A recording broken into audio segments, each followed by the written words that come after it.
धारण करें और मेरे साथ आपको बोलना है ओम।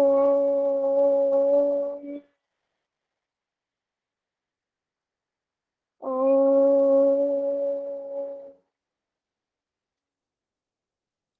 ओम। ओम शांति शांति शांति। दोनों हाथों को रब करते हुए अपने चेहरे के समीप लेके आए और धीरे धीरे करके आंखों को ओपन करें। हाँ जी। प्रतिज्ञा करते हैं। मैं प्रतिज्ञा करती हूँ कि आजीवन यम नियम का पालन करूंगी।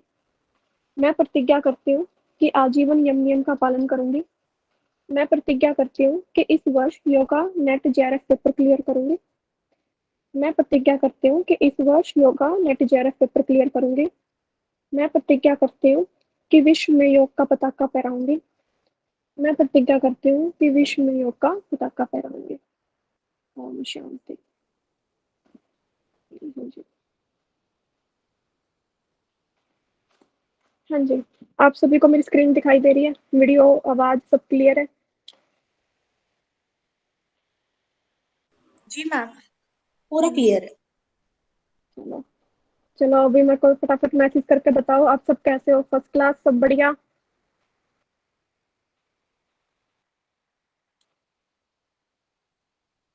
हाँ जी, सब राजी खुशी, सब घर परिवार में सब ठीक है? आप ठीक हो? आपका आसपास का माहौल, एनवायरनमेंट? बहुत बढ़िया है। हाँ जी, स्नेहा नायक जी, थैंक यू, फर्स्ट क्लास। हाँ जी, आके फटाफट फुर्ती दिखाओ, है ना? मेरे अंदर एनर्जी है तो आपके अंदर भी एनर्जी होनी जरूरी है। फटाफट टाइप करो, हमें आगे पढ़ना है, आज बहुत कुछ करना है, आज ये चैप्टर कंप्लीट करेंगे। हाँ जी, हाँ जी, बिल्कुल। चलो, बढ़िया। ठीक है। पहले ये बताओ, किसको कल वाले टॉपिक में किसको कोई प्रॉब्लम है? किसी को कोई दिक्कत कल वाले टॉपिक में?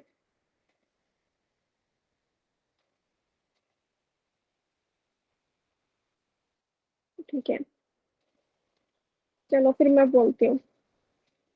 कल हमने किया था, थैंक यू सो मच अनुभूति योगा जी, अनुभूति जी। कल हमने क्या किया था? हमने ना कल ऑब्जेक्टिव ऑफ टीचिंग के अंदर ब्लूम्स क्लासिफिकेशन हमने किया था। ठीक है। अब देखो, आज हमारे चैप्टर कंप्लीट हो जाएगा। आज हमें सिर्फ मैक्सिमा ऑफ टीचिंग करने हैं। ठीक है। मैक्सिमा ऑफ टीचिंग का मतलब क्या है? एक तरीके से रूल्स ऑफ टीचिंग। ठीक है। हाँ जी, हाँ, ये तो पूछ लिया करो आप लोग मैं कैसी हूँ। अभी एक ने पूछा। मैं आपसे हर रोज ये पूछती हूँ कि आप लोग कैसे हो। आप मुझसे भी पूछ लिया करो कभी कभार, मैं कैसी हूँ। मैं सुखी हूँ, सुखी आत्मा हूँ, या दुखी आत्मा हूँ? है ना? क्या अभी मैं कैसा फील कर रही हूँ? आपके चेहरे से पता चल जाता है ना मैम, पूछने की जरूरत नहीं होती है। बिल्कुल मनीषा जी, मैं बहुत बढ़िया हूँ, फर्स्ट क्लास हूँ। मेरे साथ पता है क्या होता है? वैसे कितनी ही प्रॉब्लम हो, कितनी टेंशन हो, लेकिन जब मैं पढ़ाने के लिए आती हूँ तो मेरे को बड़ा मजा आता है, मैं भूल जाती हूँ सब कुछ। मैं तो बस बहुत से ज्यादा मस्त हो जाती हूँ। चलो ठीक है, थैंक यू सो मच। हाँ जी विशाल जी, ठीक है। मैं सूरज, आप लोग दिया। नहीं नहीं, हर कोई सूरज होता है, हर कोई दिया होता है, कोई किसी को रोशनी देता है, कोई किसी को, है ना? चलो, मेरे को भी आप लोगों से बहुत कुछ सीखने को मिलेगा, बताऊंगी मैंने आप लोगों से क्या सीखा। और ये काश मैं पहले सीख लेती ना आप लोगों से। तो वैसे जो भी है, जो हो रहा है अच्छा हो रहा है, अच्छे के लिए हो रहा है। ये तो हमारी आदत है, ह्यूमन बींग्स की क्या है, क्वालिटी होती है कि अपने पास्ट को देख कैसा बोलते हैं कि अरे पास्ट में ये कर लेते तो आज ये होता। पास्ट से ना कभी भी बहुत कम लोग होते हैं जो सेटिस्फाई रहते हैं कि भाई जो हुआ अच्छा हुआ, कोई नहीं। हम थोड़ा कर देते हैं ऐसा। लेकिन नहीं, ठीक है, जो है अच्छा है, जो हो रहा है वो भी अच्छा है, जो होगा वो भी अच्छा होगा। चलो, अब टॉपिक की तरफ आते हैं, हमें आज ये चैप्टर कंप्लीट करना है। हमारा टॉपिक है आज का मैक्सिमा ऑफ टीचिंग। ठीक है। मतलब एक टीचिंग के कुछ रूल है। अब ध्यान देना आप, जैसे मैं कोई एक एग्जांपल से आपको समझाती हूँ। देखो, जो मेरी पीपीटी के अंदर आपको पॉइंट्स दिखाई देंगे ना, कैसे पॉइंट आपको दिखाई देंगे? जैसे हम कहाँ से जाते हैं, सीन से अनसीन की तरफ जाते हैं, आपको एक पॉइंट दिखाई देगा। सीन से अनसीन। एक पॉइंट आपको दिखाई देगा कंक्रीट टू एब्स्ट्रैक्ट, ठीक है। एक पॉइंट आपको दिखाई देगा, एक मिनट है ना, कोई पता नहीं जा रहा है गाना बजाते बजाते हुए। एक आपको पॉइंट क्या दिखाई देगा पीपीटी के अंदर, वॉल टू पार्ट, ठीक है। आपको एग्जैक्ट उसी पैटर्न में याद करना है, ठीक है। उसी पैटर्न के अंदर आपको वो करना है, लेकिन लेकिन समझना आपको दोनों तरीके से है। मैं अभी आपको जब पीपीटी दिखाऊंगी ना, जब टॉपिक करेंगे, तब आपको समझ आएगा कि मैं क्या बोलने की कोशिश कर रही हूँ। तो क्या शुरू करें? हाँ, मेरे को एक बात याद दिलवाना, आज भी आपके लिए हाँ एक स्टोरी लेके आई हूँ। जैसे ये टॉपिक कंप्लीट हो जाएगा, हमारा ये चैप्टर कंप्लीट हो जाएगा, उसके बाद हम स्टोरी सुनेंगे एंड देन फिर हम क्या करेंगे, एमसीक्यू क्वेश्चन करेंगे, ठीक है। मैम, आज एमसी, हाँ जी स्नेहा जी। स्टार्ट करने से पहले मैं कुछ पूछना चाहती हूँ। हाँ जी, पूछो स्नेहा जी। आपके वो पीछे क्या है? मेरे पीछे ये पेंसिल है। ये यार ये देख रही है कि भाई सब बच्चे पढ़ भी रहे हैं कि नहीं पढ़ रहे, सब क्लास अटेंड कर रहे हैं कि नहीं कर रहे, चेक करती है ये, और साथ साथ में एंटरटेनमेंट भी करती है बीच बीच में हिल हिल के, है ना। वो अट्रैक्ट करती है, इसलिए मैंने पूछ लिया। तो बस ये इसलिए ही लगा रखी है कि आपका ध्यान थोड़ा सा ना वैसे उसकी तरफ ज्यादा मत देना, मेरी तरफ भी देख लेना। जी मैम। कभी उसी की तरफ देखते रहो, और जो मैं हाथों को हिला रही, जो मैं कुछ बोलना चाह रही हूँ वो ध्यान ही मत दो। ऐसा भी नहीं होना चाहिए, इस चीज का ड्रॉबैक नहीं लेना आपको, पॉजिटिव पॉइंट लेना इस चीज का, जी मैम जी। ठीक है। चलो फिर हम अब शुरू करते हैं। एक बार पहले एक बार टॉपिक करवा देती हूँ आपको, फिर एमसीक्यू क्वेश्चन करेंगे आज, कुछ एक एमसीक्यू क्वेश्चन जो फर्स्ट चैप्टर से रिलेटेड है। इससे आपको थोड़ा आइडिया लग जाएगा कि किस तरीके के क्वेश्चन अटेम्प्ट होने हैं, है ना। और फिर कल एक क्लास करेंगे जिसमें हम क्या करेंगे कि रिवीजन करेंगे सब फर्स्ट चैप्टर की, और मैं आपसे उस क्लास के अंदर, जो कल की क्लास होगी, आपको रिवाइज करके आना है सारे के सारे टॉपिक, मैं आपसे क्वेश्चन भी पुट आउट करूंगी, ठीक है। कल हाँ जी, कल संडे मैम। हाँ जी, मैम कल कल कितनी बजे? कल का टाइम वो, बता दीजिए मैम, संडे हाँ है जी तो। वो, हाँ जी, हाँ जी राधिका जी, वो कल ग्रुप में डाल दिया जाएगा, कल का जो भी टाइम रहेगा। हाँ जी, माइक ऑफ करें आप अपना। तो अब शुरू करें, यस या नो, फटाफट टाइप करें, फटाफट अपने हाथों को हिलाते हुए जोश के साथ पूरे, है ना। आज इस चैप्टर को कंप्लीट कर देना है हमें, बहुत दिन हो गए। और ये घबराना नहीं है कि इतना सारा सिलेबस है, इतना सारा टॉपिक है, कुछ भी नहीं है। अब मैं रिवीजन करवाऊंगी ना, आप बोलोगे हैं बस इतना ही करना था, ये तो कुछ भी नहीं है। चलो फिर शुरू करते हैं। मैं अपनी स्क्रीन शेयर करती हूँ, आप मेरे को बताना कि आपको मेरी स्क्रीन दिखाई दे रही है कि नहीं दे रही।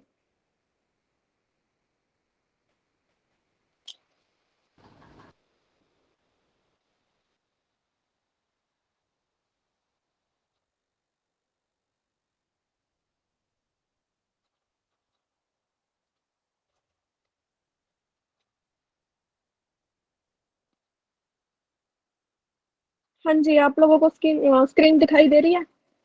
जी मैम। जी मैम। छोटी दिखाई दे रही है। हम छोटी दिखाई दे छोट रही है। ओके ओके, मैं दोबारा करती हूँ, अब देखना अब कैसी दिखाई दे रही है। अब हाँ हम बढ़िया। अब हाँ बड़ी है? ठीक है। अब सही है मैम। ठीक है। हाँ जी ठीक है, चलो शुरू करते हैं। ध्यान से समझना बिल्कुल, है ना। एक बार थोड़ा सा माइंड को कंसंट्रेट करके यहाँ पे बिल्कुल ध्यान लगा के, वैसे है नहीं इतना आसानी है, लेकिन फिर भी एक बार ध्यान देना जो मैं बोलने की कोशिश कर रही हूँ, ठीक है, जो मैं आपको समझाने की कोशिश करूंगी। देखो, मैक्सिमा का मतलब क्या है, मैक्सिमम का मतलब क्या है यहाँ पे, फंडामेंटल प्रिंसिपल। फंडामेंटल प्रिंसिपल का मतलब होता है एक टीचिंग के ना कुछ ग्राउंड रूल होते हैं, कुछ रूल्स को हम फॉलो करते हैं टीचिंग के दौरान, जब हम पढ़ाते हैं ना, तो उस पढ़ाने के दौरान एक टीचर के अपने रूल होते हैं कि वो किस तरीके से आपको करवाएगा।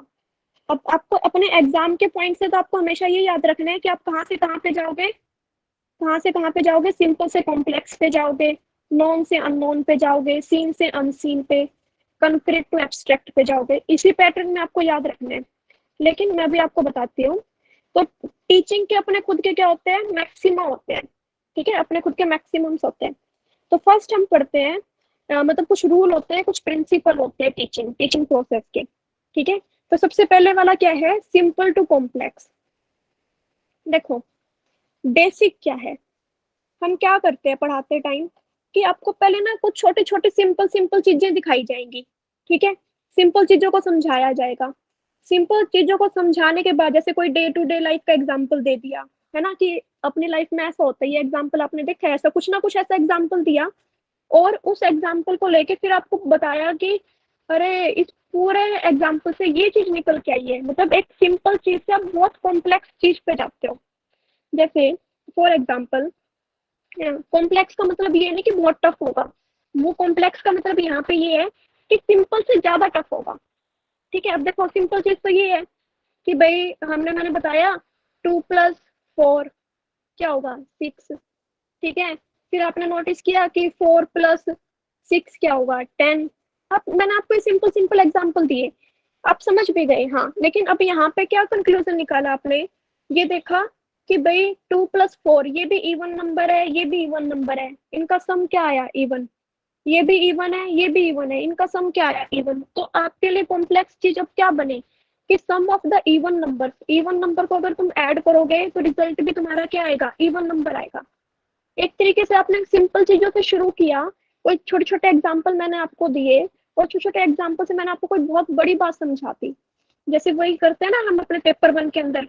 पेपर 1 के अंदर जैसे मान लो समाधि का टॉपिक है, ठीक है, समाधि का टॉपिक है, अगर मेरे को समाधि का टॉपिक आपको समझाना हो तो मैंने आपको एक प्रीवियस क्लास में थोड़ा सा ना रिलेट करके बताया था कि जैसे टीवी के अंदर क्या होता है, किसी भी नॉर्मल इंसान के अंदर क्या आ जाती है, देवी का रूप आ जाता है। देखते हैं ना टीवी देवियों वाले सीरियल आते हैं कि एक नॉर्मल लड़की होती है और एकदम से उसके अंदर ना देवी प्रकट हो जाती है, वो उसके हाथ निकल जाते हैं बहुत सारे, है ना, अपने अपने अस्त्र धारण कर लेती है देवी।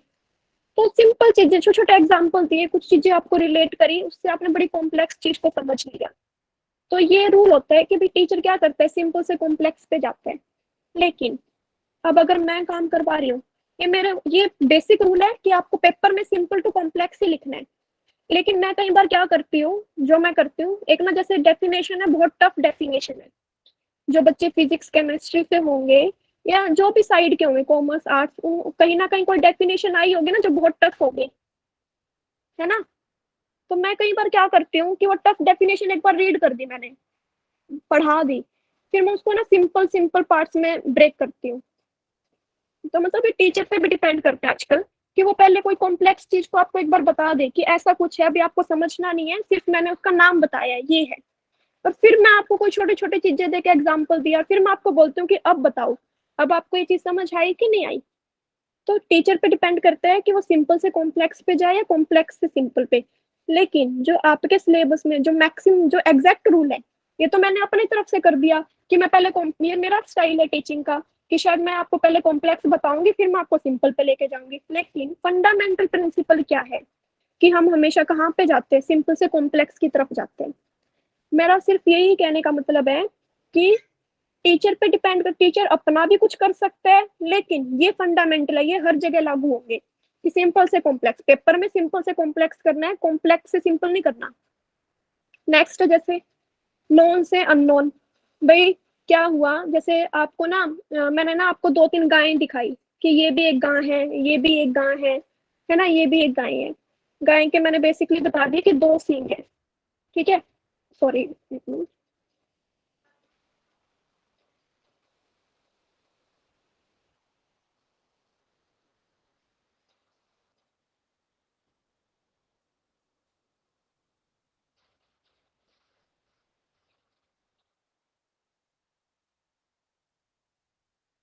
हाँ जी, जैसे मैंने क्या बताया कि मैंने आपको ना कोई गाय दिखा दी, ठीक है, तो मैंने आपको दिखाया गाय, अब मैं गाय से रिलेट, आपने वो देख ली ना, आपको उस चीज का पता चल गया, नॉन है आपके लिए, नॉन मतलब जिसको आप जानते हो।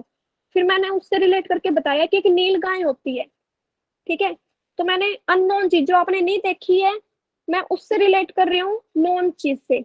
समझ रहे हो कि आप कोई चीज जानते हो, पहले मैंने आपको जो जानते थे वो बताया, फिर उस जानने वाली चीज से मैंने आपको रिलेट करके दिखाया किसी अननोन चीज पे, ठीक है। तो ये तो होता है कि हम ऐसा कुछ बताते हैं कि भाई ऐसी ऐसी चीजें होती है। लेकिन कोई टीचर क्या कर सकता है, ये भी तो कर सकते हैं ना कि मैंने सिर्फ आपको क्या बता दिया कि कोई ना एटम, जैसे कई बार हम पढ़ाते हैं ना फिजिक्स केमिस्ट्री कभी कुछ पढ़ाते हैं, तो पर बताते हैं कि परमाणु है, ठीक है, परमाणु के सेंटर में न्यूक्लियस होता है, न्यूक्लियस के अंदर क्या होते हैं, प्रोटॉन होते हैं, न्यूट्रॉन होते हैं, ठीक है, ऐसी चीजें हम बताते हैं। लेकिन वो अननोन है, उस बंदे को पता नहीं कि वे परमाणु क्या है, एटम क्या है, न्यूक्लियस क्या है, ये चीजें क्या होती है, उसको कुछ नहीं पता। लेकिन पहले एक बार मैं उसको ओवरव्यू दे देती हूँ कि ऐसी चीजें हैं, फिर मैं उसको किसी और चीज से रिलेट करके बताती हूँ, दिखाती हूँ कि भाई ये देखो।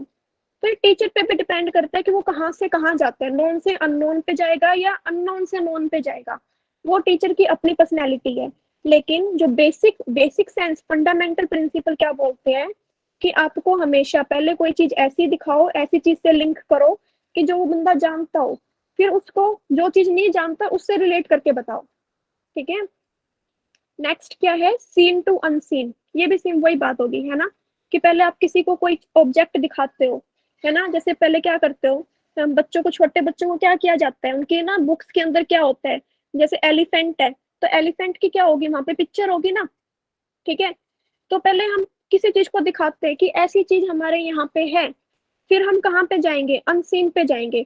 जैसे कि ये लिखा है, the student should be impart knowledge about they can understand.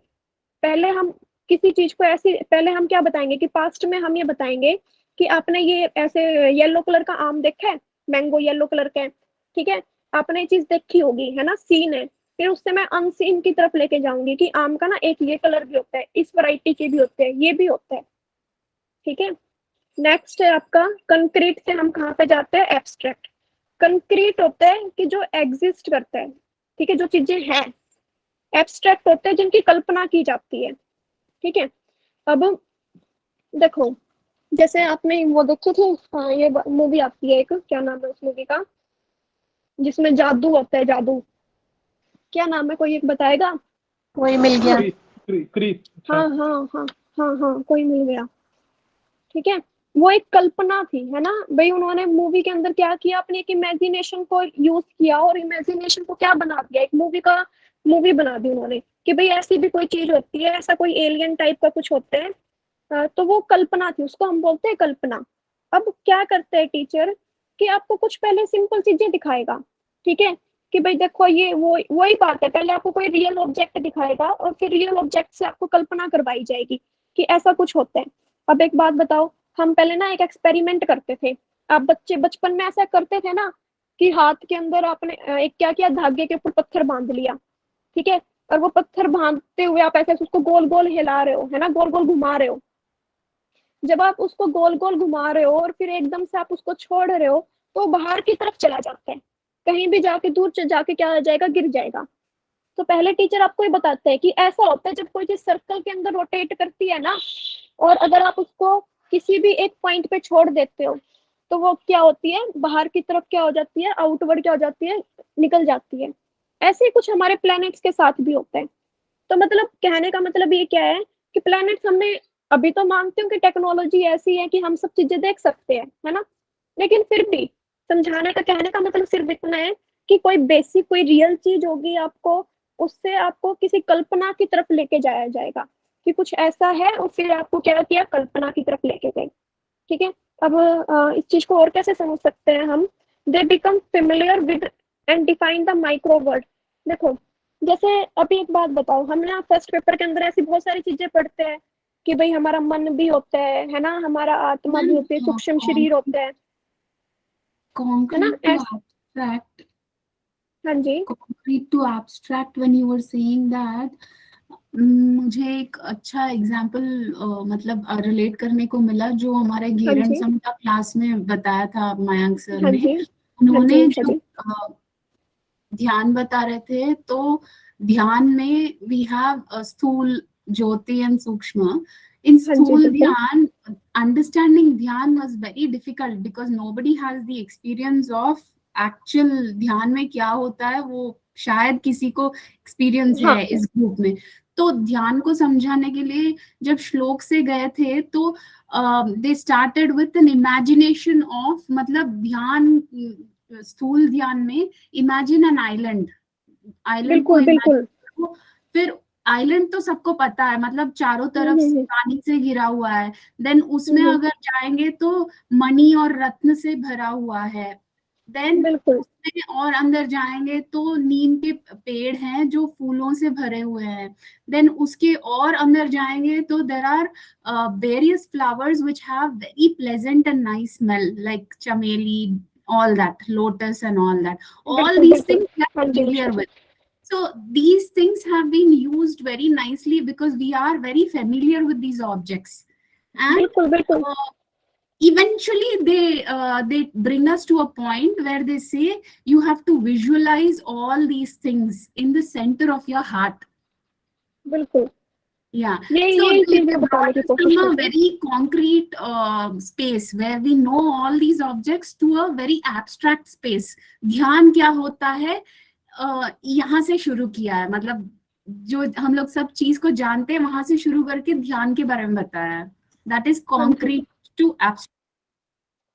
हाँ जी बिल्कुल कॉन्क्रीट, बस हम वही बोलते हैं जो चीजें आप अपने सेंस से देख सकते हो, ठीक है, जिन चीजों को आपने फील किया है, जिन चीजों को आपने अभी तक देखा है। एब्स्ट्रैक्ट चीजें वो है जो आपने अभी तक देखी नहीं, सिर्फ हम कल्पना करते हैं कि ऐसा कुछ होगा, ठीक है। तो टीचिंग में भी ऐसे ही करवाया जाता है। टीचिंग में आपको पहले कंक्रीट चीजें दिखाई जाएंगी, कुछ ऐसी चीजें दिखाई जाएंगी जो रियल होगी, जो आपने देख रखी होगी। वहां से आपको कहाँ की तरफ लेके जाया जाएगा, कल्पना की तरफ लेके जाएगा। जैसे हम ध्यान में, समाधि में, ये सब चीजें तो करते हैं। हम कहाँ से जाते हैं, रियल से हम कहाँ की तरफ जाते हैं, कल्पना की तरफ जाते हैं ना, एब्स्ट्रैक्ट की तरफ जाते हैं। हाँ जी। नेक्स्ट पॉइंट क्या है आपका कि फ्रॉम पर्टिकुलर टू जर्नल। देखो एक पर्टिकुलर चीज से हम जर्नल चीज की तरफ कहाँ जाते हैं, और ये देखो टीचर पे भी डिपेंड करते हैं। टीचर आपको पहले जर्नल बता देगा और फिर आपको कहाँ पे लेके जाएगा, पर्टिकुलर पे लेके जाएगा। वो टीचिंग करने वाले का स्टाइल है। लेकिन बेसिक सेंस में हम हमेशा कहाँ, बेसिक टीचिंग के जो फंडामेंटल रूल्स हैं वो क्या बोलते हैं कि आपको कहाँ पे जाना है, पर्टिकुलर टू जर्नल जाना है। पर्टिकुलर टू जर्नल, जैसे वही एग्जाम्पल लिया था मैंने कि आपने कुछ चीजें जोड़ के देखी, जैसे आपने ओड नंबर्स का सम किया, 3 + 5 क्या आया आपका 8, है ना। ऐसे ही 3 + 5 आपने किया, 3 + 5 का आंसर आया 8, ठीक है। फिर और कोई और नंबर ले लो, 5 + 7 ले लो, 5 + 7 का क्या आया 12, ठीक है। 7 + 9, ठीक है, 7 + 9 लेते हो तो क्या आएगा आपका 16, ठीक है। तो आपने यहाँ पे आपने पर्टिकुलर चीजें देखी, एक ये देखा, एक ये देखा और एक ये देखा। तो पर्टिकुलर से आपने एक जर्नल पे आए, जर्नल जो सबके लिए हो, जो सब पे फॉलो होती है, हर नंबर पे, ठीक है। अब यहाँ पे क्या देखा कि अगर 2 ओड नंबर को हम ऐड करते हैं तो 2 ओड नंबर को ऐड करने से क्या आता है, आपका रिजल्ट इवन नंबर आता है, ठीक है। तो यहाँ से मतलब पर्टिकुलर का मतलब होता है कि पहले आप किसी एक एग्जाम्पल पे जाते हो और फिर उसको जर्नलाइज कर देते हो, मतलब एक पूरे पॉपुलेशन पे, पूरे नंबर्स पे आपने उसको क्या कर दिया, अप्लाई कर दिया। ऐसे ही टीचर पहले आपको कोई एग्जाम्पल देगा और फिर क्या करेगा, उस एग्जाम्पल से आपको क्या समझाने की कोशिश करेगा कि भाई ये चीज़ ना हर किसी के ऊपर फॉलो होती है। समझ आई आपको हम कहाँ पे जाते हैं, पर्टिकुलर टू जर्नल की बात करते हैं यहाँ पे हम। नेक्स्ट क्या है, नेक्स्ट की हम बात करते हैं वॉल टू पार्ट। मतलब हम पहले ये बोलते हैं, जैसे हमारे ना फिजियोलॉजिस्ट थे, उन्होंने क्या बोला कि पहले ना किसी भी चीज़ को पूरा देखते हैं और फिर उसके पार्ट्स पे ध्यान जाता है। वही बोलते हैं ना, जैसे किसी की पहले आउटर पर्सनैलिटी को देखा जाता है, एक बार पूरा ध्यान दिया जाता है और फिर हम उसके पार्ट्स पे ध्यान देते हैं। जैसे पेड़ है तो पहले हम पेड़ को ना पूरा पेड़ एज अ ट्री हम पूरा देखेंगे, फिर उसकी ब्रांचेस पे हमारा ध्यान जाएगा। तो टीचिंग में भी ऐसा होता है कि एक बार आपको पूरा पहले बता दिया जाता है। ये देखो डिपेंड करता है टीचर पे, वही बात फिर दोबारा आ गई कि एक बार आपको पहले पूरा बता दिया, फिर उसके पार्ट्स को एक्सप्लेन कर दिया। ये तरीका हो सकता है। फिर हम क्या करते हैं, इनडेफिनेट टू डेफिनेट की तरफ जाते हैं। कोई नॉलेज, अब एक बात बताओ, आपको कोई नॉलेज ना डिटेल में नहीं पता, ठीक है, आपको बस सिर्फ इतना पता है कि ऐसा कुछ होता है, मतलब एक्यूरेट नहीं हो आप उसके अंदर, एग्जैक्ट नहीं है। तो टीचर क्या करता है, जो आपके पास इनडेफिनेट नॉलेज थी ना, उसको किस में बनाता है, डेफिनेट वन के अंदर बनाता है। आपके सारे डाउट को क्लियर करते हैं। आपने कोई टॉपिक पढ़ा था, उसके बारे में आपको एग्जैक्ट नहीं चीजें पता थी, तो वो थी आपकी इनडेफिनेट नॉलेज। लेकिन जब टीचर आपको पढ़ाएगा तो पहले इनडेफिनेट नॉलेज को किस में ट्रांसफर करेगा, डेफिनेट वन में करेगा, आपके सारे डाउट्स क्लियर करके। नेक्स्ट है आप साइकोलॉजिकल से कहाँ जाते हैं, लॉजिकल की तरफ जाते हैं। अब देखो क्लास शुरू करने से पहले भी तो हम यही करते हैं ना, चैंटिंग करते हैं। चैंटिंग हम क्यों करते हैं, ताकि क्लास का एक पॉजिटिव एनवायरनमेंट बने, आप मेंटली प्रिपेयर हो जाओ, है ना। मैं आपसे क्यों पूछती हूँ कि आप सब ठीक है नहीं है, ये सिर्फ इसलिए करते हैं कि पहले आपका साइकोलॉजिकल ऑर्डर ज्यादा जरूरी है। जब तक आप मेंटली प्रिपेयर नहीं होंगे उस टीचिंग का बेनिफिट कुछ नहीं होगा। तो पहले आपको साइकोलॉजिकल ऑर्डर में समझाई जाती है कोई चीज, फिर आपको लॉजिकल ऑर्डर में लेके जाया जाता है कि हाँ इसके पीछे का अब ये लॉजिक है, समझो, ठीक है। नेक्स्ट क्या है, एनालाइज टू सिंथेसिस। एनालाइज का मतलब क्या होता है, इससे पहले वाले टॉपिक में हमने किया था, एनालाइज का मतलब होता है कि इसके पार्ट्स में डिवाइड कर देना, ठीक है। सिंथेसिस का मतलब होता है कि सब पार्ट्स को जो हमने डिवाइड किया उनको कंबाइन कर लिया, एक बना दिया। एनालिसिस में सॉरी देखो, एनालिसिस में क्या करते हैं हम कि मान लो एक ये टॉपिक था, ठीक है, इसको हमने कुछ पार्ट्स के अंदर क्या कर दिया, डिवाइड कर दिया। और सिंथेसिस में क्या करेंगे, इस सब को कंबाइन करके एक टॉपिक हमने नया अरेंज कर दिया। तो इस तरीके से हम इसी तरीके से पढ़ाते हैं। कई बार तो टीचर क्या करता है कि भाई आपको पहले छोटी छोटी चीज़ों को बताएगा, फिर उनको इकट्ठा कर देगा, ये सबका ना मतलब एक ही निकल के आ रहा है। लेकिन बस आपको याद ये रखना है कि हम कहाँ पे जाएंगे, फंडामेंटल प्रिंसिपल क्या है कि एनालाइज से हम कहाँ पे जाएंगे, सिंथेसिस की तरफ जाएंगे, ठीक है। कहीं ये भी करते हैं कि पहले सिंथेसिस की तरफ जाते हैं फिर एनालाइज की तरफ जाते हैं, वो डिपेंड करता है, लेकिन फंडामेंटल यही आपकी पॉलिसी है, ठीक है। नेक्स्ट थर्ड पॉइंट क्या है आपका कि फॉलो नेचर। देखो, अब टीचिंग करने के लिए टीचिंग का एक फंडामेंटल प्रिंसिपल ये भी है कि जहाँ पे उसके स्टूडेंट्स का, जो टीचर पढ़ा रहा है, पढ़ाने वाले जो जिनको पढ़ा रहा है, जो स्टूडेंट है, लर्नर है, उनका नेचर कैसा है, ठीक है। उनके नेचर को देख के भी क्या की जाती है, टीचिंग की जाती है, समझ रहे हो। It means to regulate the education of the people according to his nature. उसके नेचर के अकॉर्डिंग ही हम उसको क्या करवाएंगे, एजुकेशन या लर्निंग या टीचिंग करवाएंगे, जिस तरीके से वो मैक्सिमम नॉलेज को गेन कर पाए और उसके बिहेवियर में क्या हो पाए, चेंज।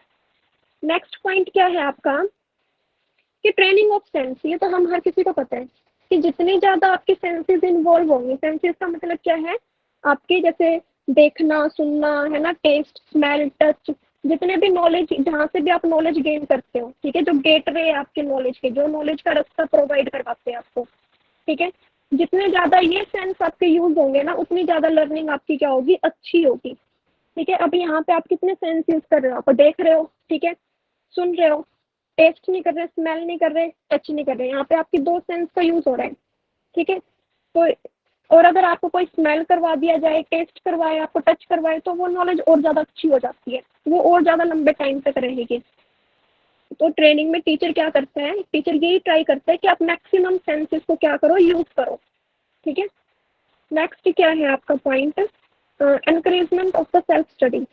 ये भी हमारा पॉइंट है कि टीचिंग के अंदर होता भी है कि आपको सेल्फ स्टडी के लिए भी प्रोत्साहित किया जाता है कि आप अपनी आप खुद भी पढ़ें। जब तक आप खुद मेरी सिर्फ सुनोगे, कुछ एक बच्चे ऐसे होते हैं जो टीचर की सुनने के बाद उनके ना माइंड में बिल्कुल एग्जैक्ट रहता है, लेकिन कुछ ऐसे भी होते हैं जिनको पढ़ना पड़ेगा। एक बार अभी मैंने आपको अगर पढ़ाया है तो आपको बाद में इसकी रीडिंग करनी पड़ेगी, है ना। अगर आप वो रीडिंग नहीं करोगे तो भी आपकी लर्निंग अच्छी नहीं हो पाएगी, तो भी मैं अपने पर्पज में सक्सेसफुल नहीं हो पाऊंगी। तो बोलते हैं कि भाई सेल्फ स्टडी भी क्या है, प्रिंसिपल होता है टीचिंग का। नेक्स्ट हम चलते हैं।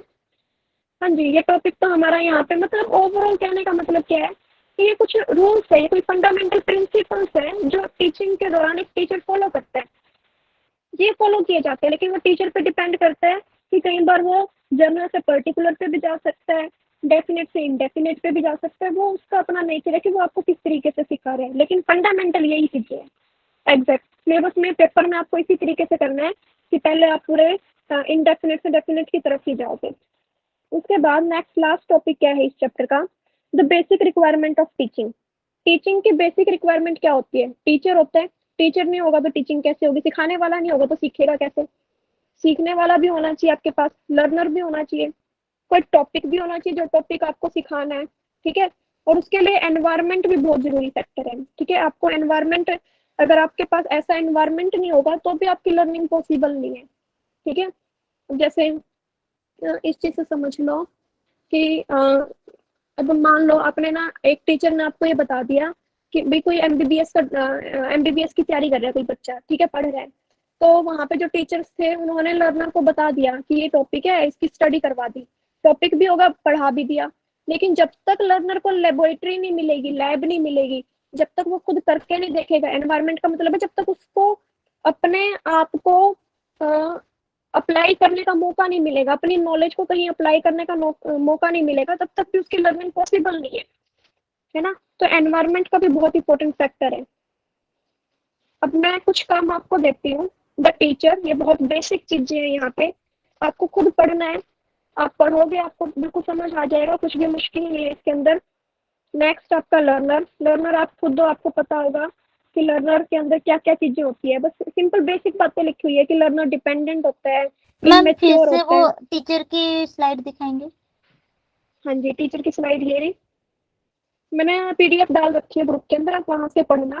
थोड़ा सा बता देती हूँ टीचर क्या होता है। जो इंफॉर्मेशन देने वाला होता है, ठीक है, जो नॉलेज देते हैं आपको। टीचर क्रिएटर होता है, ट्रांसमीटर। क्रिएटर मतलब जो क्रिएट करता है, जो ट्रांसमिट करने का काम करता है, ठीक है।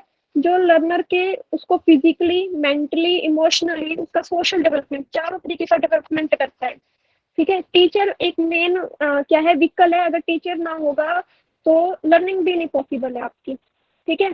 तो ये बेसिक चीजें हैं, ये आप पढ़ोगे तो आपको समझ आ जाएगा, कुछ भी नहीं है इसके अंदर। लर्नर में भी कुछ नहीं है। लर्नर क्या होता है, बेसिक बातें लिखी हुई है। Subject, topic. टॉपिक आपको पता है कि अगर एक अच्छा टॉपिक नहीं होगा, बट बात बताओ, आपका और मेरा जो कम्युनिकेशन हो रहा है, हम जो एक दूसरे से इंटरेक्ट कर रहे हैं, वो किस बेस पे कर रहे हैं, इस टॉपिक के बेस पे ही तो कर रहे हैं। ये टॉपिक नहीं होगा तो मैं आपके साथ क्या बात करूंगी। मान लो कुछ बात भी कर ली, कितनी देर आपसे बात कर पाऊंगी मैं, है ना। कोई अपने बीच का कोई टॉपिक तो होना चाहिए ना कुछ तो आगे ऑब्जेक्टिव होना चाहिए जिस चीज पे हम एक दूसरे से इंटरेक्ट करेंगे। तो वही है कि सब्जेक्ट का होना भी बहुत क्या होता है, नेसेसरी होता है हमारे लिए। ये पढ़ना बड़ा आसान है, हो जाएगा आप लोगों से। एनवायरमेंट। एनवायरमेंट, वही एनवायरमेंट का भी बड़ा इंपॉर्टेंट फैक्टर होता है। अगर अच्छा एनवायरमेंट आपको ना अगर अच्छा एनवायरमेंट आपको मिलेगा नहीं, तो भी आपकी टीचिंग लर्निंग प्रोसेस अच्छे से नहीं हो पाएगी।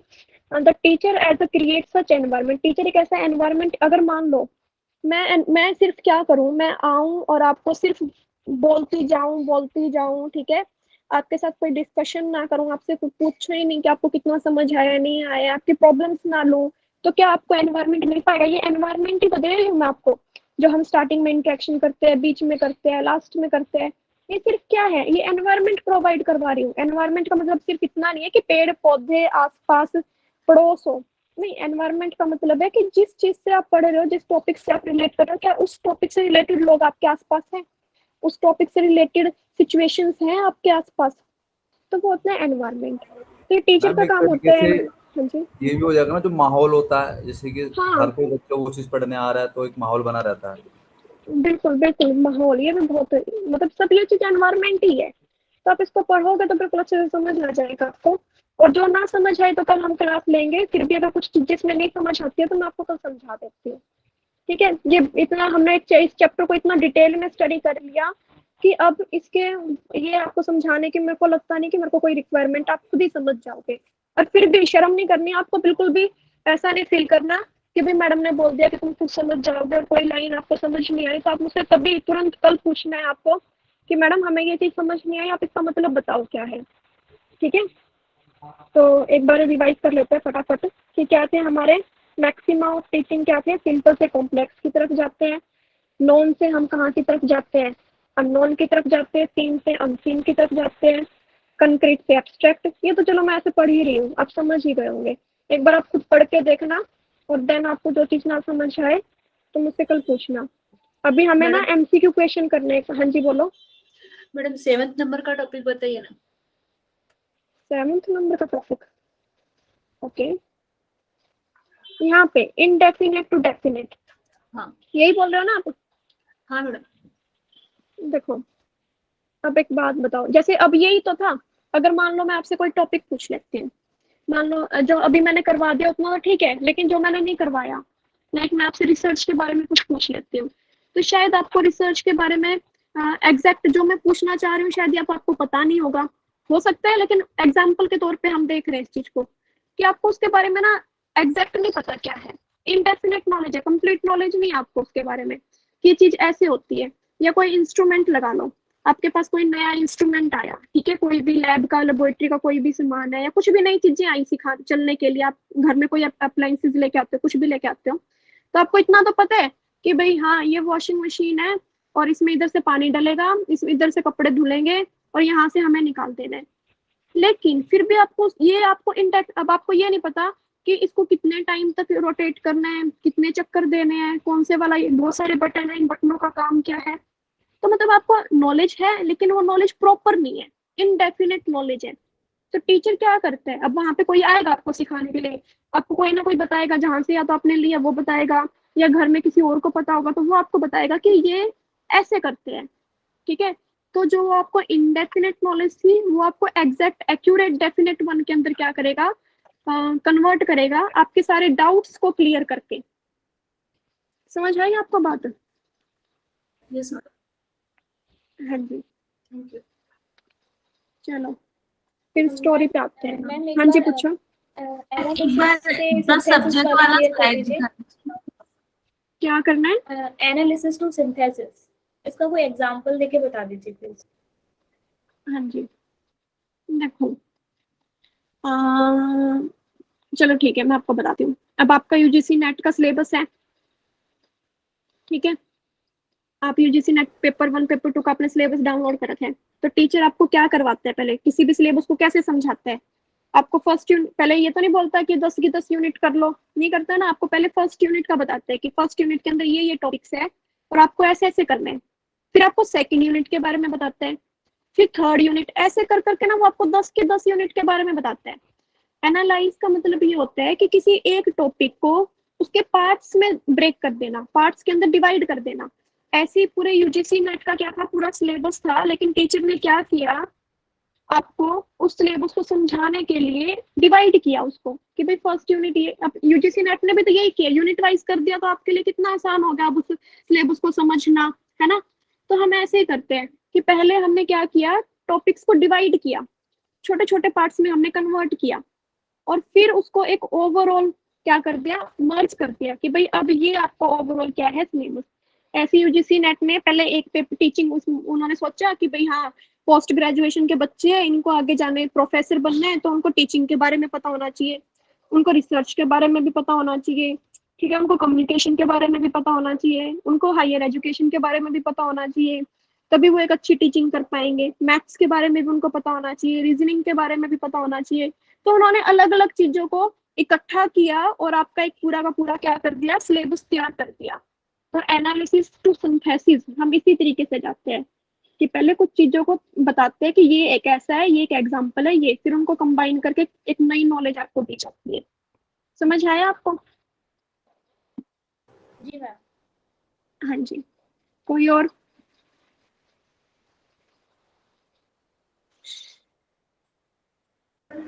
कुछ भी? हाँ जी, कौन बोल रहा है? बहुत आसान है, कुछ नहीं है, बिल्कुल भी घबराने की तो जरूरत है नहीं। देखो जो ना समझ आए, मैं यहाँ बैठी हूँ, आप मुझसे पूछ सकते हो, फिर जल्दी पूछो, फिर हमें एक बार ना एमसीक्यू क्वेश्चन भी करना है, वरना कल करने पड़ेंगे वो। चलो मैं एक बार स्क्रीन ऑन कर लेती हूँ, मैं तो स्क्रीन पे ही पूछ लूंगा क्या पूछना। हाँ जी बोलो, क्या बोलना चाहते हो आप?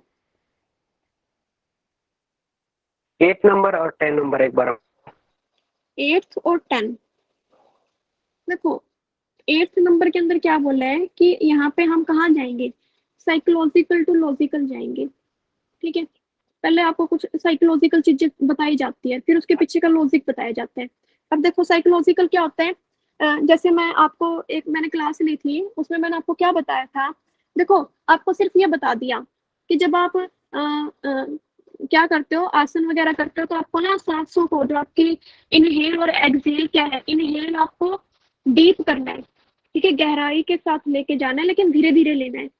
एक्सहेल भी आपको एकदम से स्पीड से नहीं करना, आराम आराम से करना है, लेकिन सारी जितनी भी आपके अंदर की एयर है बाहर निकाल देनी है, ठीक है। तो आपको सिर्फ इतना बताया, साइकोलॉजिकल आपको बता दिया, ठीक है। फिर उसके पीछे का आपको क्या बताते हैं, लॉजिक बताते हैं कि भाई धीरे धीरे सांस को अंदर लेना और धीरे धीरे सांस को बाहर छोड़ना, इसके पीछे का लॉजिक क्या है, ठीक है। एक तो इस तरीके से काम करते हैं।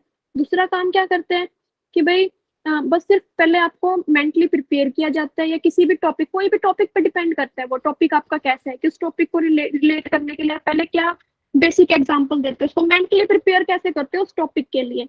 अब कई बार पता क्या होता है, टीचर क्या करते हैं, कोई टॉपिक होगा ना, टॉपिक शुरू करने से पहले आपको एक स्टोरी सुनाते हैं, ठीक है। उस स्टोरी को फिर आपके टॉपिक से रिलेट करते हैं। उस स्टोरी ने आपका काम क्या किया, आपका साइकोलॉजिकल ऑर्डर उसने क्या किया, स्ट्रॉन्ग बनाया, ठीक है। साइकोलॉजिकल आपको बिल्कुल एक तरीके से आपको साइकोलॉजिकल तैयार किया, एंड देन आपको उसके पीछे का लॉजिक बताया कि इस स्टोरी के पीछे का लॉजिक और इस टॉपिक से रिलेशन कैसे है। समझ रहे हो मेरी बात, समझ आया आपको ये? हाँ जी जी मैम, जी मैम। नेक्स्ट 10th पॉइंट के अंदर क्या था कि आप ना नेचर पे काम करते हो। अब एक बात बताओ, अगर मैं आपके नेचर के अकॉर्डिंग आपको कुछ समझा रही हूँ, अब एक बात बताओ, कहीं देखो हर ना हर एक की लैंग्वेज होती है अपनी अपनी, है ना, एक आइडियल लैंग्वेज होती है टीचर की। स्टूडेंट्स के साथ किस तरीके से बिहेव करना है वो एक पैटर्न होता है। अगर मैं आपके साथ किसी गलत लैंग्वेज में बात करूं, ठीक है, अच्छी लैंग्वेज में ना बात करूं, तो भी आपकी एजुकेशन पे इफेक्ट होगा ना, मैं रेगुलेट तो नहीं कर सकती। इसमें यही बोला गया कि हमें नेचर देखना पड़ता है स्टूडेंट्स का। स्टूडेंट्स ने अब क्लास में अभी क्या करते हैं स्कूल के अंदर कि एक तो सेशन बना दिए जाते हैं। एक सेशन में क्या होगा कि वो बच्चे होंगे जो थोड़े वीक होंगे, एक सेशन के अंदर क्या होंगे बच्चे इंटेलिजेंट होंगे, एक के अंदर एडवांस लेवल के बच्चे होंगे। हाँ जी, माइक ऑफ करें। हाँ जी, माइक ऑफ करें जिन्होंने भी ऑन किया अपना। तो इसी तरीके से हमें स्टूडेंट के नेचर के अकॉर्डिंग अपनी एजुकेशन या टीचिंग प्रोसेस को रेगुलेट करना पड़ता है कि मेरे को तुम्हें किस तरीके से करवाना है, तुम्हारा नेचर क्या है। मैं तुम्हें पहले एनालिसिस करती हूँ कि तुम्हें कितना पता है, तुम्हें इस सब्जेक्ट की कितनी नॉलेज है, उसी नॉलेज के अकॉर्डिंग मैं तुम्हें आगे काम करवाऊंगी। अगर तुम्हें नॉलेज नहीं है तो मैं बेसिक से करवाऊंगी, अगर तुम्हें नॉलेज है तो मैं थोड़ा सा आगे इतना बेसिक नहीं बताऊंगी। अगर मैं तुम्हें अब तुम्हें 2+4 नहीं पता होगा, 6 कैसे होते हैं, तो मैं पहले तुम्हें ऐड करना सिखाऊंगी कि छोटे बच्चे क्या करते थे, 2 4 यहाँ पे 1 2, ठीक है, सॉरी क्या करते थे यहाँ पे 2 4। अगर तुम्हें ये नहीं पता होगा तो मैं तुम्हें फिर कैसे सिखाऊंगी कि भाई यहाँ पे ना 2 ऐसे ऐसे डंडे लगाओ, यहाँ पे आप 4 डंडे लगाओ। अगर आपको प्लस करना है तो इनको काउंट करो, 1 2 3 4 5 6, क्या आ जाएगा 6, ठीक है। तो इस तरीके से हमें अपने स्टूडेंट का नेचर देखना पड़ता है कि उनका नेचर क्या है, उनको कितनी नॉलेज है, वो किस तरीके से समझ सकते हैं चीजों को। समझ आई आपको बात? जी मैम, एकदम क्लियर। बिल्कुल। चलो फिर हम अपने टॉपिक में स्क्रीन ऑन करते हैं और मेरे को बताना।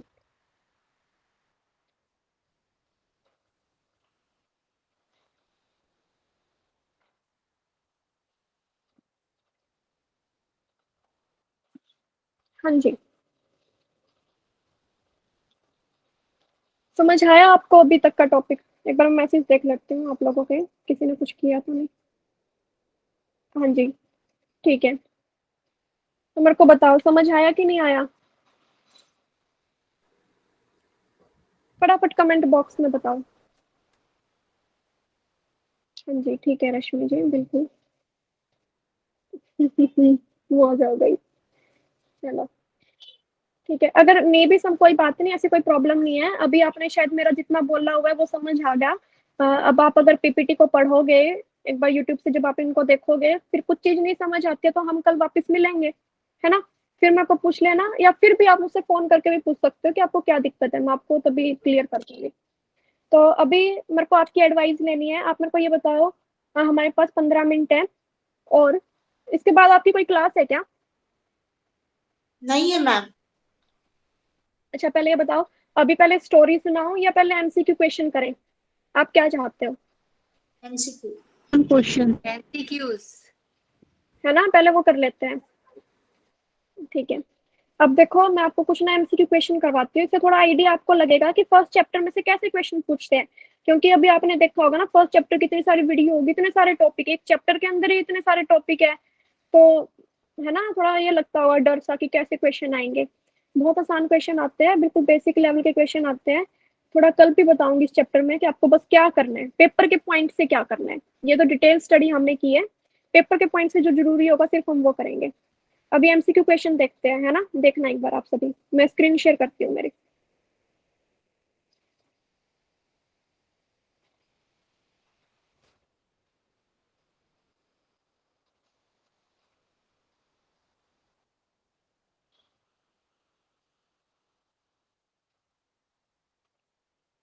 हाँ जी, आपको क्वेश्चन दिखाई दे रहा है? Yes ma'am. हाँ जी, देखो ये जो क्वेश्चन है ना आपके प्रीवियस ईयर में आए हुए हैं, ये क्वेश्चन आपके आए थे 2021 के अंदर आए हुए हैं क्वेश्चन, जो मैं अभी कुछ लेके आई हूँ। सिर्फ ये इसलिए ये तो थोड़े बहुत क्वेश्चन है, हम बहुत सारे क्वेश्चन करेंगे, लेकिन आप समझो कि कैसे क्वेश्चन पूछे जाते हैं। देखो क्वेश्चन क्या है, first in which level of teaching, teaching के लेवल हमने पढ़े थे मेमोरी लेवल, अंडरस्टैंडिंग लेवल और reflective level. The main focus, हमारा मेन फोकस किस पे है? Capturing and the systematic presentation of idea and information. भाई वो कौन सा लेवल है जिसके अंदर आप किसी भी इंफॉर्मेशन को सिस्टमैटिक तरीके से प्रेजेंट करते हो, किसी भी आइडिया या इंफॉर्मेशन को एक सिस्टमैटिक मतलब एक पैटर्न के अंदर आप अरेंज कर सकते हो। किस लेवल पे आप वो काम करते हो? चलो कोई भी बताओ मेरे को, माइक ऑन करके। मैसेज तो मेरे को दिखाई नहीं दे रहे ना आपके, तो कोई भी बताओ। Reflective question madam reflective level. Reflective नहीं नहीं नहीं नहीं नहीं, गलत गलत गलत। देखो अब यही मेमोरी तो अंडरस्टैंडिंग, नहीं, सॉरी मैम, अंडरस्टैंडिंग लेवल में हम समझते हैं चीजों को फिर उसको ये करते हैं। देखो क्वेश्चन पढ़ो एक बार ध्यान से। In which level of teaching, teaching के कौन से लेवल पे मेन फोकस रहता है? लेड ऑन कैप्चरिंग, कैप्चरिंग मतलब रखने का, सिस्टमैटिक प्रेजेंटेशन। मेमोरी लेवल ही हो जाएगा ना, मेमोरी हाँ इंफॉर्मेशन हाँ बिल्कुल बिल्कुल, कैप्चरिंग यहाँ पे बोला है कि भाई सिस्टमैटिक, हाँ बिल्कुल सही है आप सभी, मेमोरी लेवल। क्योंकि यहाँ पे सिर्फ आप प्रेजेंट कर रहे हो। अब टीचर बच्चों के सामने यही तो करते हैं, छोटे बच्चों के सामने, कि कोई भी इंफॉर्मेशन को पहले तैयार करके लेके आते हैं सिस्टमैटिक तरीके से। सिस्टमैटिक प्रेजेंटेशन होती है आइडिया या किसी भी इंफॉर्मेशन की, वो किसके अंदर होती है? आपकी मेमोरी लेवल के अंदर होती है। ठीक है, नेक्स्ट क्वेश्चन देखते हैं। नेक्स्ट देखो, असर्शन और रीजन का क्वेश्चन है ये, ध्यान देना। देखो फर्स्ट क्या बोला गया है? टीचिंग इन्वॉल्व, टीचिंग के अंदर क्या इन्वॉल्व होता है? क्रिटिकल, क्रिटिकल मतलब हाई मतलब बहुत ज्यादा एडवांस लेवल पे। क्रिएटिव, क्रिटिकल मतलब आप बहुत लॉजिकली सोचते हो, है ना, बहुत डीप किसी चीज के बारे में जाते हो। क्रिएटिविटी कुछ आप क्रिएट करते हो। इंटरचेंज, ये किसके, क्रिटिकल और क्रिएटिविटी इंटरचेंज है किसके बीच के अंदर? टीचर और लर्नर के साथ। ठीक है, तो इसलिए ये डिफरेंट है किससे? इंस्ट्रक्शन और ट्रेनिंग से। मैंने आपको बताया था इंस्ट्रक्शन और ट्रेनिंग क्या होता है, ये टीचिंग के लोअर लेवल होते हैं, है ना। टीचिंग एक ओवरऑल प्रोसेस है और इंस्ट्रक्शन और ट्रेनिंग क्या है, उसके सिर्फ पार्ट है। इंस्ट्रक्शन के अंदर तो सिर्फ ऑर्डर दिए जाते हैं आपको, एक तरीके से आपका लर्नर का कोई रिस्पॉन्स नहीं होता, लर्नर कोई क्वेश्चन नहीं पूछ सकता, उसको सिर्फ इंस्ट्रक्शन दिए, उस इंस्ट्रक्शन को वो क्या करता है, फॉलो करता है। ट्रेनिंग के अंदर भी इतना ज्यादा इन्वॉल्वमेंट नहीं होता, तो इसलिए बोलते हैं कि टीचिंग, ये बिल्कुल करेक्ट है। असर्शन रीजन के क्वेश्चन क्या करने होते हैं कि आपको पहले ये देखना होता है कि आपका जो फर्स्ट स्टेटमेंट है वो करेक्ट है या इनकरेक्ट है। तो हमने देखा कि फर्स्ट स्टेटमेंट क्या है आपकी, करेक्ट है, कि टीचिंग के अंदर क्रिटिकल और क्रिएटिव इंटरचेंज होता है टीचर और लर्नर, तो इसलिए ये इंस्ट्रक्शन और ट्रेनिंग से क्या है, अलग है। सेकंड, अब इसने बोला इसका रीजन। अब जब भी आप ऐसे क्वेश्चन करते हो पीछे ना क्योंकि लगा दो। पहली जो आपकी स्टेटमेंट थी इसके पीछे लिख दो because, because both instruction and training are directed at the lower order cognitive interchange, cognitive interchange. इन्होंने बोला है कि भी क्योंकि इंस्ट्रक्शन और ट्रेनिंग एक लोअर लेवल है कॉग्निटिव इंटरचेंज के। अब यहाँ पे ऑप्शन है, अब एक बताओ कि आर स्टेटमेंट ए और आर ठीक है, और क्या जो ये आर स्टेटमेंट है ये एक्सप्लेन करती है ए को? ए और आर ठीक है, लेकिन आर एक्सप्लेन, करेक्ट एक्सप्लेनेशन नहीं है ए की। ए करेक्ट है और आर क्या है, इनकरेक्ट है। ए इनकरेक्ट है और आर क्या है, करेक्ट। क्या आपके पास ऑप्शन है? तो आप इन ऑप्शंस में से क्या ऑप्शन आप चूज करना पसंद करोगे, मेरे को बताओ। बोथ ए एंड हाँ जी, ए और आर तो आर कॉग्निटिव पे जा रहा है ये। मैं बताती हूँ। देखो इसका आंसर आएगा आपका फर्स्ट। ये आपकी फर्स्ट स्टेटमेंट भी करेक्ट है, सेकंड स्टेटमेंट भी आपकी करेक्ट है, और सेकंड स्टेटमेंट एग्जैक्ट डिफाइन भी करती है। हाँ ठीक है, हाँ सही बात तो है, इंस्ट्रक्शन और ट्रेनिंग क्या है, लोअर ऑर्डर है इंटरचेंज की, टीचिंग हाई लेवल पे है। तो मतलब समझ आ रहा हो कि भाई R is the correct explanation of A.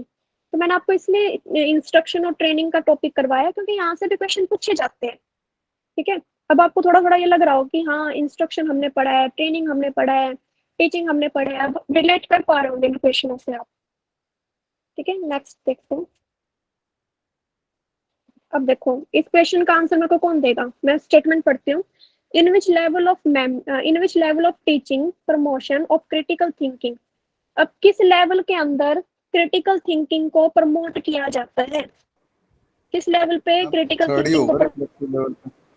Level understanding या रिफ्लेक्टिव या ऑटोनोमस? हाँ जी, रिफ्लेक्टिव लेवल, बिल्कुल।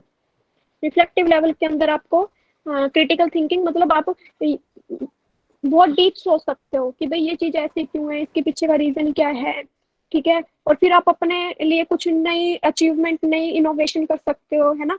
क्रिटिकल थिंकिंग में आ जाती है चीजें। मैम ये ऑटोनोमस डेवलपमेंट लेवल क्या होता है?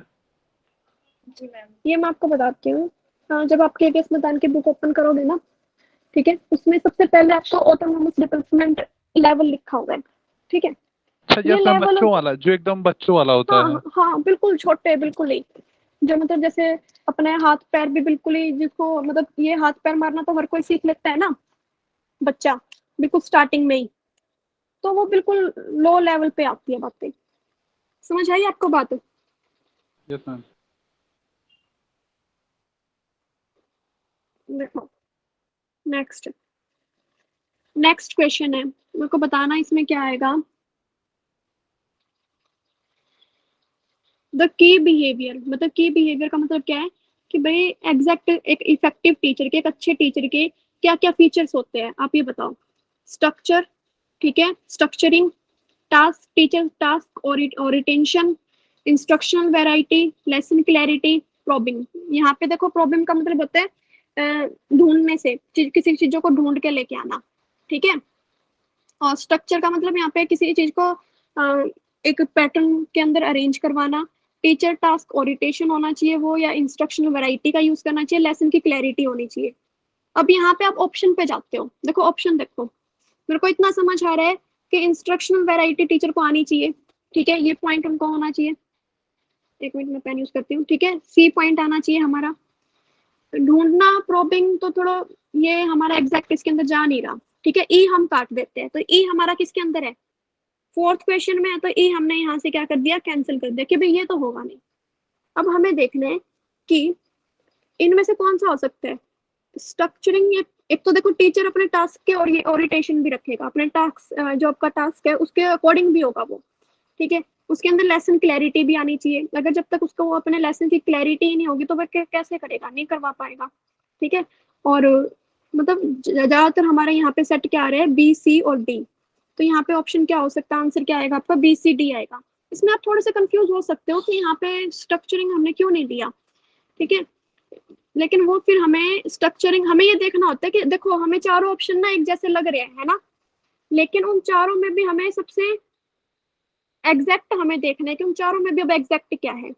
वो हमें ऑप्शंस पे थोड़ा ध्यान देना पड़ता है कि भाई यहाँ पे बी सी और डी आएगा। तो मैम जो इसमें हमने जो हाँ स्ट्रक्चरिंग को जी, हमने नहीं ऑप्ट करा, तो हमने किस वजह से नहीं करा, क्योंकि हमारे पास इंस्ट्रक्शन वैरायटी थी या फिर टास्क वाला ऑप्शन था? हाँ ये चीजें हो सकती है कि लेसन क्लैरिटी होगी तो वो अपने आप स्ट्रक्चरिंग उसके अंदर आ जाती है, वो टीचर अपने आप कर लेता है। पहले तो लेसन की क्लैरिटी होनी चाहिए, जब तक मेरे लेसन की क्लैरिटी नहीं होगी तो मैं उसको अरेंज भी नहीं कर पाऊंगी, ठीक है। इंस्ट्रक्शनल वैरायटी होगी तो मैं अपने आप, अगर इंस्ट्रक्शनल वैरायटी के अंदर ही आपको क्या आ गया, स्ट्रक्चर का आ गया कि नहीं आ गया, है ना। आप इंस्ट्रक्शनल वैरायटी है तो आप उसको हाँ हाँ, अरेंज वो भी कर स्टेप सकते बाय हो अपने स्टेप हो जाएगा, इंस्ट्रक्शनल ठीक। के अकॉर्डिंग। तो इसलिए यहाँ पे भाई ये तीन ज्यादा इंपॉर्टेंट रहे, तो इन्होंने तीनों का आंसर किए। नेक्स्ट देखते हैं, देखो स्टेटमेंट 1, स्टेटमेंट 2, ब्लूम्स क्लासिफिकेशन से आपका क्वेश्चन है, ब्लूम्स टेक्सोनॉमी से। फर्स्ट स्टेटमेंट में क्या बोला है इन्होंने, नॉलेज, ठीक है, कंप्रिहेंशन, अंडरस्टैंडिंग और एप्लीकेशन। ये लेवल है ब्लूम टेक्सोनॉमी के, कहाँ से बिलोंग करते हैं, ये हाई लेवल है। मेरे को बताओ क्या ब्लूम टेक्सोनॉमी में तीनों हाई लेवल पे आते हैं? No ma'am. नो मैम, ये ये तो तो लोअर लेवल पे है ना, नॉलेज सबसे लोअर पे है, फिर अंडरस्टैंडिंग है ना। हाँ मैम। तो ये तो हमारा फर्स्ट स्टेटमेंट तो रॉन्ग है ना, ये तो करेक्ट नहीं है। सेकंड स्टेटमेंट देखो, organisation and characterisation belong the higher level of affective outcome.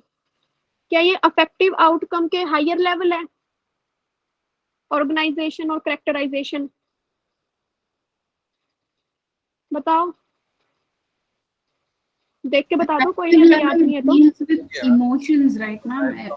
Emotional. हाँ जी, इफेक्टिव अफेक्टिव आउटकम का मतलब है अफेक्टिव डोमेन, जो आपके अंदर हम इमोशन से जो रिलेटेड है। Yeah, how is organization related to effective? So both statements are wrong. नहीं नहीं, आप क्या बोल रहे हो? मैम मैम फर्स्ट ये वाला तो सेकंड स्टेटमेंट करेक्ट है। मैम ये हाँ जी, इफेक्टिव आउटकम वाले में तो मैम ये तीसरा और चौथा और पांचवा है, तो ये हाई हुआ ना।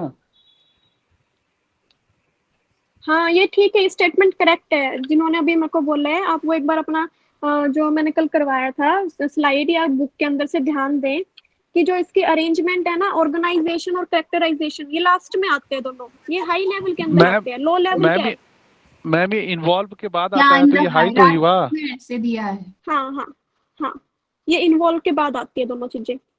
तो हमारे यहाँ पे क्या कंक्लूजन निकला कि फर्स्ट स्टेटमेंट आपकी इनकरेक्ट है और सेकंड स्टेटमेंट क्या है, आपकी करेक्ट है। तो अब आपको ये आंसर में देखना है कि फर्स्ट स्टेटमेंट यहाँ पे इनकरेक्ट है और सेकंड क्या है, करेक्ट। तो आपको ऑप्शन क्या हो जाएगा यहाँ से, फोर्थ ऑप्शन होगा। समझ आ रहा है आपको? कोई भी एक बोले फटाफट। जी ma'am. Yes ma'am, yes ma'am. हाँ जी, तो बड़े आसान क्वेश्चन आते हैं, मुश्किल नहीं आने वाले, बिल्कुल भी घबराने की जरूरत नहीं है। देखो 13 क्वेश्चन क्या है, विच theory of learning support the reflective level of teaching. Reflective level of teaching किस थ्योरी के अंदर आया है? देखो आपने, मेरे को पता है कि आपने अभी तक ये किया नहीं है। देखो यहाँ पे जो 3 ऑप्शन है ना, theory of conditioning, theory of conditioning आपको नहीं पता, रेनफोर्समेंट थ्योरी का नहीं पता, और नीड रिडक्शन थ्योरी का नहीं पता। ये अभी थ्योरी का आगे एक टॉपिक आएगा, उसके अंदर हम ये थ्योरी कंप्लीट करेंगे। लेकिन यहाँ पे मैंने क्वेश्चन डालने का मतलब सिर्फ यहाँ पे ये रखा है कि आपको थ्योरी देखने की जरूरत ही नहीं। आपको ऑप्शन में क्या दिखाई दे रहा है, कोग्निटिव फील्ड थ्योरी दिखाई दे रहा है।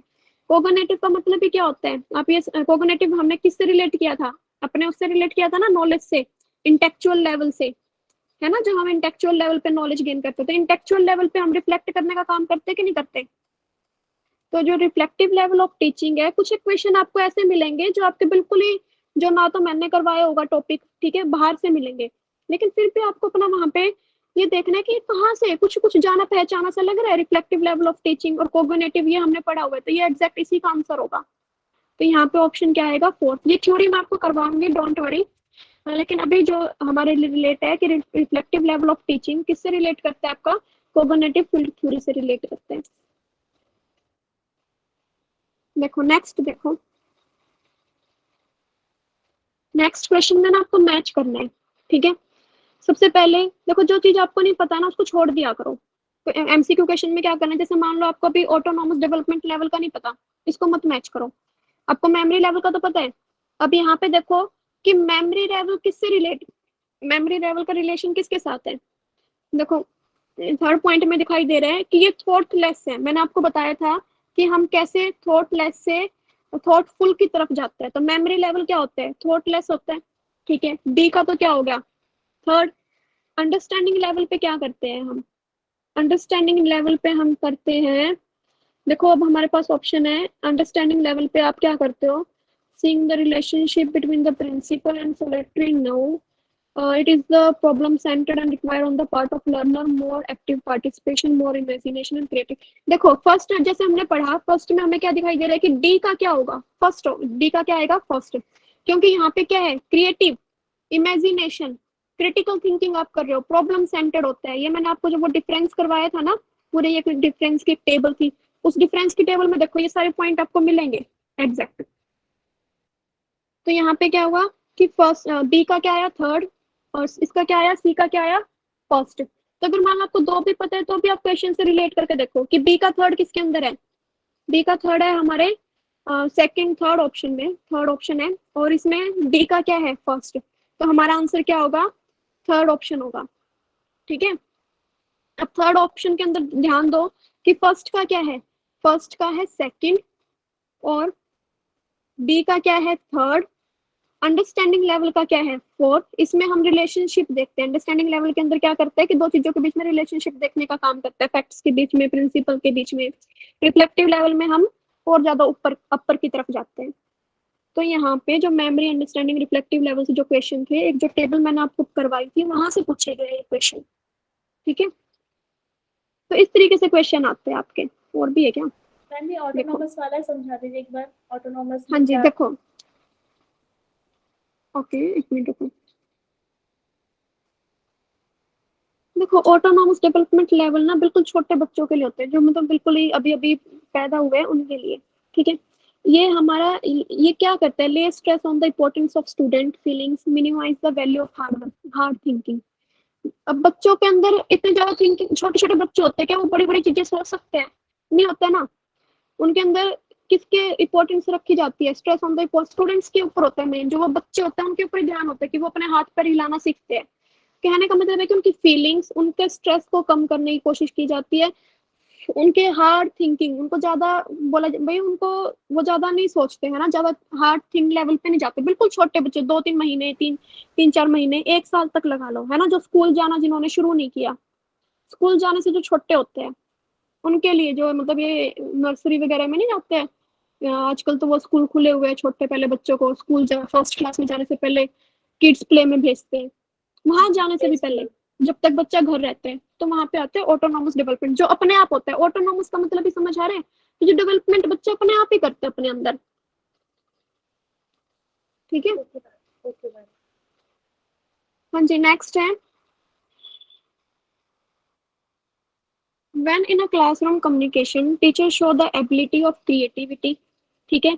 टीचर ने अपनी एबिलिटी शो की कि वो आपको किस तरीके से समझा रहे हैं, क्रिएट करके समझा रहे हैं, एक टॉपिक को दूसरे टॉपिक से रिलेट करके समझा रहे हैं, एनालाइज मतलब टुकड़ों में तोड़ तोड़ के आपको किसी टॉपिक को समझा रहे हैं।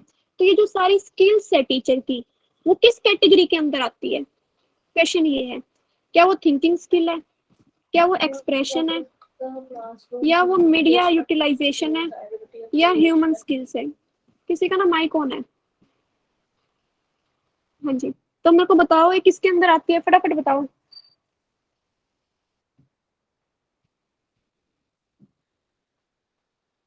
कोई भी फर्स्ट एक। ही लग रहा है मेरे को। मैम हाँ इसका जी, आंसर एक्सप्रेशन। थिंकिंग है क्या? हाँ बिल्कुल, फर्स्ट इसका आंसर आएगा थिंकिंग स्किल्स, क्योंकि एक्सप्रेशन तो ये है नहीं, मीडिया का इसमें यूज है, क्योंकि क्रिएटिविटी, कोरिलेशन करना, एनालाइज करना, वो उसकी थिंकिंग पे। टीचर जितना ज्यादा डीप सोच सकता है वो उतना ही डीप आपको सिखाएगा, ठीक है। ह्यूमन स्किल्स ये यही बोलते हैं ना कि भाई हर एक अच्छा टीचर नहीं, टीचर हो सकता है, लेकिन एक अच्छा टीचर होना अपने आप में एक क्वालिटी है। तो इस तरीके से क्वेश्चन पूछे जाते हैं आपसे, जो कि आपको समझ आया होगा। और भी क्या, एक क्वेश्चन ही नहीं खत्म हो रहे। चलो, in which level of teaching seeing of relationship is promoted as an objective? अब ये बताओ भी, टीचिंग का ऐसा कौन सा लेवल है जिसके अंदर आप रिलेशनशिप निकालते हो? अभी हम पीछे वाले क्वेश्चन में करके हटे हैं ये चीज, बताओ फटाफट। हाँ जी बिल्कुल, अंडरस्टैंडिंग लेवल। Understanding level. हाँ अंडरस्टैंडिंग। जी बिल्कुल, अंडरस्टैंडिंग लेवल पे हम काम करते हैं। देखो कितने आसान क्वेश्चन है, इतने ही आसान क्वेश्चन आएंगे, टेंशन मत लो। ये अभी के तो है 2021 के, ठीक है। हाईएस्ट लेवल ऑफ टीचिंग क्या है? रिफ्लेक्टिव ही है मैम। Reflective level. बिल्कुल बिल्कुल, देखो कितना आसान क्वेश्चन आए हुए हैं। ये इस चैप्टर 1 से है, आगे जितने भी चैप्टर करेंगे ना सब में क्वेश्चन अच्छे अच्छे आएंगे, लेकिन चैप्टर 1 से इतने आसान क्वेश्चन पूछे जाते हैं। चलो, समझ आया आपको किस तरीके से? 1 मिनट में अपनी स्लाइड वो करती हूँ। हाय हाय, 8:30 हो गए, टाइम तो निकल गया अपना।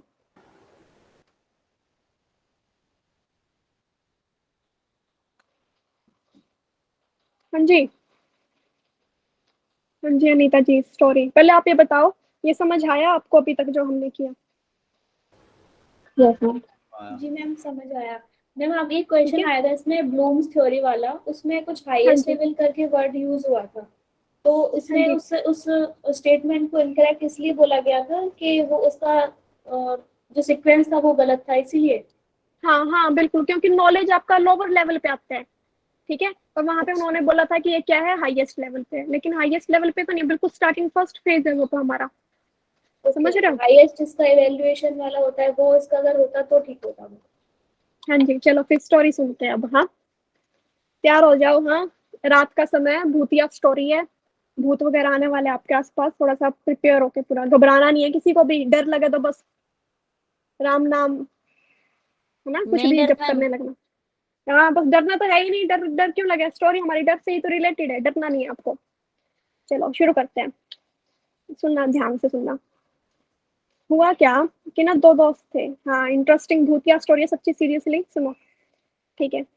दो दोस्त थे, ठीक है। दोनों दोस्त को ना गांव में रहते थे वो, ठीक है। गाँव से उनको जाना था शहर, लेकिन गाँव से शहर जाने के लिए उनको ना एक जंगल को क्रॉस करना था, ठीक है। अब दोनों दोस्त चले भाई गाँव से शहर जाने के लिए, दोनों साथ चल रहे हैं, लेकिन एक को पानी की प्यास लगी और वो पानी उनका खत्म हो गया। पूरा दिन भर पैदल पैदल चल रहे थे, पहले कहाँ इतनी चीजें थी हमारे पास, है ना। तो वो भाई पानी देखने लगे, पानी देखते देखते ना वो अपना रास्ता भूल गए, वो जंगल में भटक गए। और भटक गए तो भाई चारों तरफ जंगल ही जंगल, धीरे धीरे करके शाम हो रही है ना, अंधेरा हो रहा है। और जैसे जैसे अंधेरा हो रहा है वैसे वैसे वहां पे आवाजें तेज हो रही है ना। जैसे वो नहीं होते हैं लोमड़ी ऐसे ऐसे करके वो ऐसे समथिंग, है ना। तो ऐसे ऐसे आवाजें आ रही है, और उनमें से एक बहुत डरपोक था, तो भाई उनको डर लग रहा है खूब।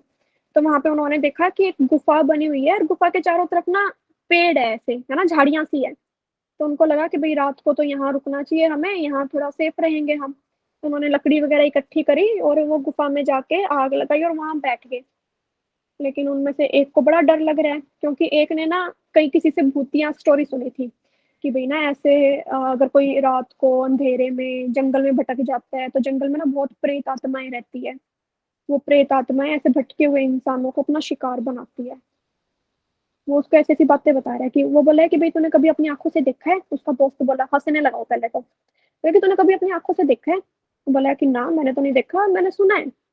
तो उसने तो बोला ऐसा कुछ नहीं होता, तू मत परेशान हो। तो उसने बोला कि भाई मैं तो बहुत थका हुआ हूँ, देख मैं तो सो रहा हूँ, तू भी सो जा। तो भाई उसका वो एक दोस्त जो बिल्कुल निडर था वो तो सो गया अपना आराम से। उसको तो नींद आई हुई थी, पूरा दिन जंगल में घूम रहे थके हुए थे। लेकिन जो वो डरा हुआ था उसके अंदर डर था बहुत, है ना। अंधेरे में एक गुफा के अंदर जंगल में ऊपर से आवाजें ऐसी ऐसी सुनाई दे रही है, कभी कुत्तों के भौंकने की, कभी लोमड़ी की। और जब अंधेरा होता है ना जंगल के अंदर, जो रोशनी होती है, जो हमारे मून से जो रोशनी आती है उसकी परछाई बनती है जंगल के अंदर। जैसे ही वो लेटा, ऊपर से आग लगा रखी है उन्होंने, आग जला रखी है। आग से ऐसे लपटें निकल रही है, और उन लपटों की वजह से जो वहां आसपास जो पत्थर थे ना वहां पे परछाई बन रही है। परछाई से तो उसको थोड़ा सा और डर लग रहा है कि भाई ये क्या हो रहा है, मतलब हल्की हल्की चीजें उसको हिलती हुई दिखाई दे रही है। उसका डर में सच्ची में बहुत बुरा हाल था। फिर थका हुआ तो वो भी था, उसको नींद आ गई, वो सो गया। सोते ही उसको सपना आया कि सपने में एक कोई परछाई उसकी तरफ धीरे धीरे करके आ रही है। और जैसे जैसे वो धीरे धीरे परछाई उसकी तरफ आ रही है, उसका डर ना बढ़ता जा रहा है। उसकी परछाई वो आ रही है, उसके हाथों के नाखून बड़े बड़े, आजकल लड़कियां भी कर लेती है बड़े बड़े नाखून ऐसे इतने, थोड़े से ठीक है वैसे तो अपने बड़े करने ही नहीं, बहुत बैक्टीरिया रहते हैं। लेकिन फिर भी एक लिमिट तक कर लो भाई, जिसको थोड़ा शौक है, हाइजीन मेंटेन रखो। लेकिन ऐसे ऐसे डायनो जैसे कर लेती है ना। बोलना नहीं चाहिए, किसी को बुरा मत मानना बिल्कुल भी। तो भाई वो जो जो परछाई आ रही थी उसके भी ऐसे बड़े बड़े नाखून थे।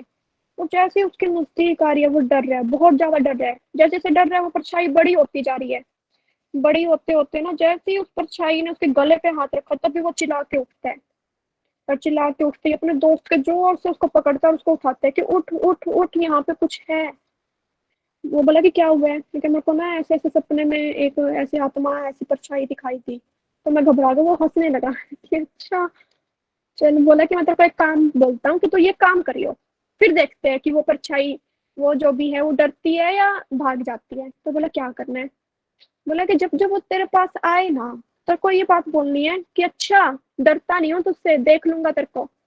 हाँ, तू क्या है, देख लूंगा मैं, डरता नहीं हूँ। तो भाई डरा हुआ तो था ही, डरे हुए बंदे को ऐसी सलाह देना भी ये सोचता है कि भाई ये क्या बोल रहे हैं। लेकिन फिर भी थोड़ी सी हिम्मत की, वो सो गया, है ना। सोते ही फिर दोबारा से उसको वो सपना आया। अब जैसे ही वो सपना आता है, ठीक है, वो जैसे जैसे वो परछाई उसके नजदीक आती है, वो अपनी हिम्मत इकट्ठा करके एकजुट होकर बोलता है जोर से कि भाई मैं नहीं डरता तुझसे, तू है कौन, मैं नहीं डरता। और जैसे ही वो बहुत जोर चिल्ला के ऐसे बोलता है, वो परछाई धीरे धीरे करके छोटी हो जाती है, छोटी हो जाती है। और एक टाइम ऐसा होता है कि वो यहाँ से चली जाती है। और फिर वो आराम से खुशी खुशी उठता है और सुबह अपने दोस्त को बताते हैं कि ऐसे किया मैंने, और वो डर के चली गई। ठीक है। मोरल ऑफ स्टोरी क्या है कि आपको अगर किसी चीज से डर लगता है, जितना आप उससे डरोगे वो चीज उतनी बड़ी होती जाएगी। ठीक है। जितना आप उसको डराओगे, जितना आप उसकी तरफ कॉन्फिडेंस रखोगे, वो चीज इतनी ही छोटी होती जाएगी।